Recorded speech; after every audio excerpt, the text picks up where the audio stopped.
그러므로 여성들은 남성들을 의심하고 경계할 수밖에 없는 경험들을 갖게 됩니다. 이럴 때 남성들은 그 의심을 기분 나빠하기보다 자신은 나쁜 남성들과는 다른 사람임을 증명하며 노력할 수 있다고 생각합니다. 양평원은 이러한 노력을 시민적 의무라고 정의합니다.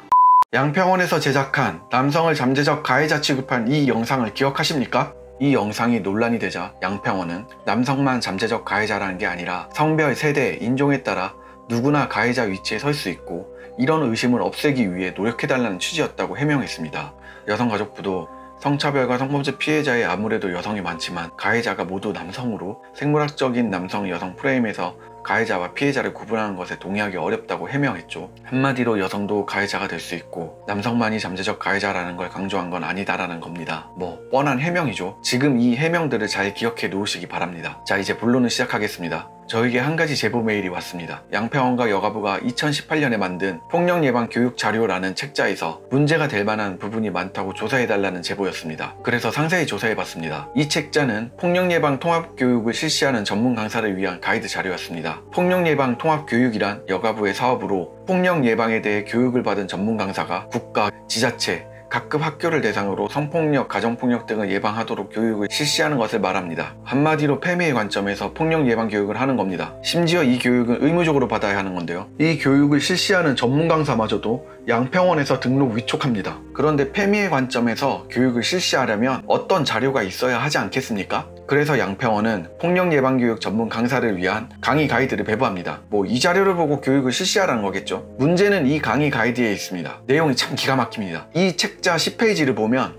남녀를 따지지 마라, 누구나 가해자가 될 수 있는 것을 폭력예방교육에서 굳이 강조할 필요는 없다, 그 지침을 세웁니다. 한마디로 여자도 가해자가 될 수 있다는 것을 굳이 강조하지 말라는 건데 남성은 항상 가해자여만 하고 피해자가 돼서는 안 되는 겁니까? 도대체 이런 억지가 어디 있습니까? 양평원 원장님, 분명 이전 해명에서는 누구나 가해자가 될 수 있다고 하셨지 않습니까? 근데 왜 양평원이 작성한 이 교육 가이드에서는 누구나 가해자가 될 수 있다는 것을 강조하지 말라고 하는 겁니까? 이 가이드가 거짓인 겁니까? 아니면 원장님의 해명이 거짓인 겁니까? 가이드 6페이지도 마찬가지입니다. 강사에게 교육할 때 남성도 피해자라는 말을 굳이 강조하지 않는다라고 지시합니다. 여가부 장관님, 남성은 피해자가 되면 안 되나요? 분명 이전 해명에서는 가해자와 피해자를 구분하는 것에 동의하기 어렵다고 하셨지 않습니까? 대체 어느 쪽이 진실인 겁니까? 17페이지도 이상합니다. 아동학대에서 친부모가 가해자일 경우 아빠와 엄마를 다른 맥락에서 이해할 수 있도록 해야 한다. 도대체 왜요? 설마 엄마의 경우는 가부장제 하에 피해자이므로 사정을 참작해야 된다, 뭐 이런 식으로 해야 된다는 건가요? 아직 끝나지 않았습니다. 지금 보여드릴 자료는 또 다른 제보자에게 제공받은 건데요. 양평원과 여가부에서 제작한 찾아가는 폭력예방교육 강의기획 매뉴얼입니다. 이 매뉴얼 12페이지를 보면 남성을 무조건 가해자나 잠재적 가해자로 설정하여 교육의 저항감과 불편함을 야기시키지 않아야 하며 라고 명기되어 있습니다. 이 문장은 남성을 잠재적 가해자로 설정하지 마라라는 의미와 남성을 잠재적 가해자로 설정하라라는 두 가지 의미로 읽힙니다. 뭐 좋습니다. 중의적 표현이라 당신들이 의도하지 않았다고 할 수 있다고 칩시다. 근데 문제는 이 교육 자료를 본 사람이 이 문장을 남성을 무조건 잠재적 가해자로 설정해라 라고 이해한 경우 남성을 무조건 잠재적 가해자로 가르치게 된다는 겁니다.